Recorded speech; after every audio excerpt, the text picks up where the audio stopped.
열왕기상의 마지막 장인 22장 40절에 보면 아합이 죽고 그의 아들 아하시아가 북이스라엘의 8대 왕이 되었다라고 말합니다. 22장 51절에서는 그의 재임 기간이 2년이었음을 알려줍니다. 오늘 열왕기하 1장은 아하시아 왕이 죽기 전에 그 내용을 기록하고 있습니다. 아하시아 왕은 다락 난간에서 떨어져서 병을 얻게 되자 자신이 북이스라엘의 왕임에도 불구하고 사람을 에그론의 우상 바알세부에게 보내어 자신의 병이 나을 것인지를 물어보게 합니다. 그들이 우상에게 갈 때 엘리야가 나타나서 그들에게 하나님의 말씀을 전합니다. 3절과 4절 말씀을 함께 보시겠습니다. 여호와의 사자가 디셉 사람 엘리야에게 이르되 너는 일어나 올라가서 사마리아 왕의 사자를 만나 그에게 이르기를 이스라엘에 하나님이 없어서 너희가 에그론의 신 바알세부에게 물으러 가느냐. 그러므로 여호와의 말씀이 내가 올라간 침상에서 내려오지 못할지라 내가 반드시 죽으리라 하셨다 하라. 엘리야가 이에 가니라. 내가 올라간 침상에서 내려오지 못할지라 내가 반드시 죽으리라 라고 심판을 선포한 엘리야는 산 위로 올라갑니다. 소식을 들은 아하시아 왕은 장교들과 군사 50명을 엘리야에게 보내지만 하나님께서 그 군사들을 불살라 버리셨습니다.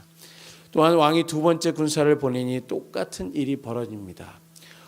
세 번째 군사의 장교 50부장은 엘리야에게 무릎을 꿇고 정중하게 말합니다. 13절 말씀 함께 보시겠습니다.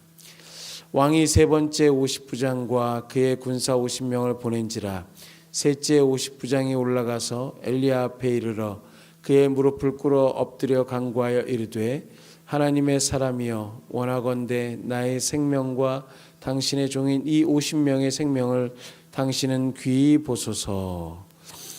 이에 엘리야는 왕에게 가서 왕이 죽을 것이라는 하나님의 말씀을 전합니다. 15절 말씀에 여호와의 사자가 엘리야에게 이르되 너는 그를 두려워하지 말고 함께 내려가라 하신지라. 엘리야가 곧 일어나 그와 함께 내려와 왕에게 이르러 16절 말씀 함께 보시겠습니다. 말하되 여호와의 말씀이 내가 사자를 보내 에그론의 신 바알세부에게 물으려 하니 이스라엘에 그의 말을 물을 만한 하나님이 안 계심이냐. 그러므로 내가 그 올라간 침승에서 못할지라 내가 반드시 죽으리라 하셨다 하니라. 아멘. 선포된 하나님의 말씀은 그대로 이루어지고 아하시아 왕이 죽고 북이스라엘 여호람이 왕이 됩니다.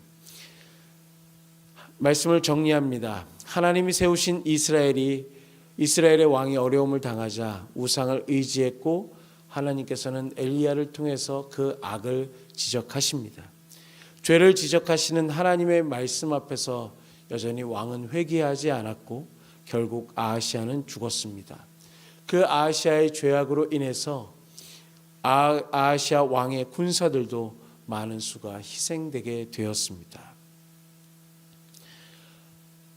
여호와께 물을 만한 그 이유들이 있음에도 불구하고 또한 하나님의 백성이라는 정체성이 있음에도 불구하고 하나님께 묻지 않은 대가가 그렇게 큰 것이었습니다.